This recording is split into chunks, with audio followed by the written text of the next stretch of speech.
I didn't really have any expectations about Banjo-Kazooie Nuts and Bolts going in because I'd never played the old platforming games on the Nintendo 64. Turns out that didn't really matter because this isn't a platforming game at all. It's actually a weird mishmash of open world action, there's some vehicular stuff in there, it's all mission based, and there's this whole separate vehicle construction component where you collect parts, you can put all these different cars and boats and planes together that have all kinds of weird functionality to them. It's a beautiful game, it's really funny, and it's cheap, so I think this is a game that has something for just about any Xbox 360 owner. So what became of the bear, the bird, and the witch?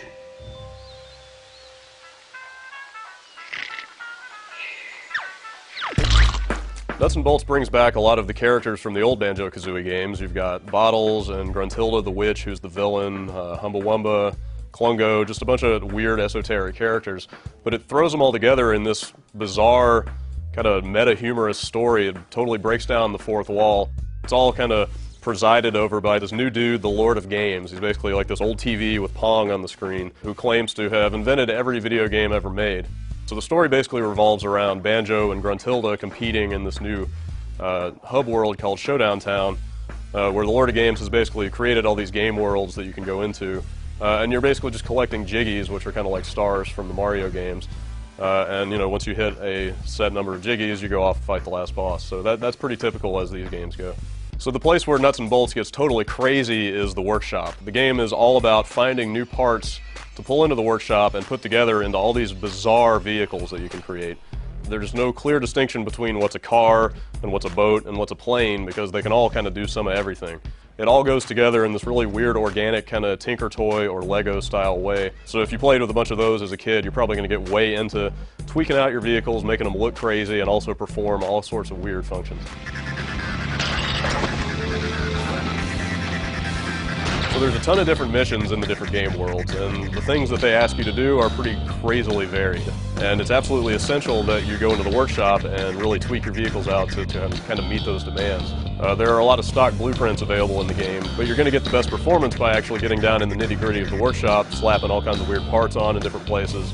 It's actually really rewarding to kind of step back and see what the mission is about, and then go into the workshop and tweak your vehicle out exactly to those specifications, and you actually see a real difference in the ease with which you can complete the missions when you do that. Now I know what you're thinking, man, I don't want to get into this workshop and spend hours having to fiddle with parts and rotate stuff around and make it fit all together.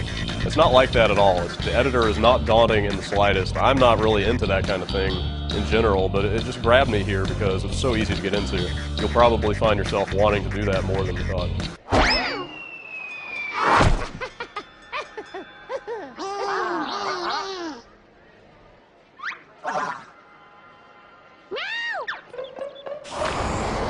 Nuts and Bolts is a game with a ton of personality. All the different presentational aspects kind of come together to form this really bizarre-looking, comical, kind of living, breathing world. There's a lot going on in Showdown Town all the time.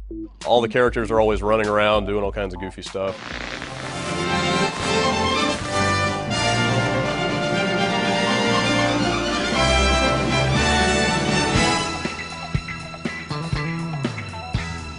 The soundtrack has a really great, jaunty, kind of silly quality to it that really goes along with everything that's happening. And again, more than anything, it's just the quality of the writing that's super dry, really self-aware humor, very referential, very video gamey. That's what I kept coming back to. That's what really endeared the game to me.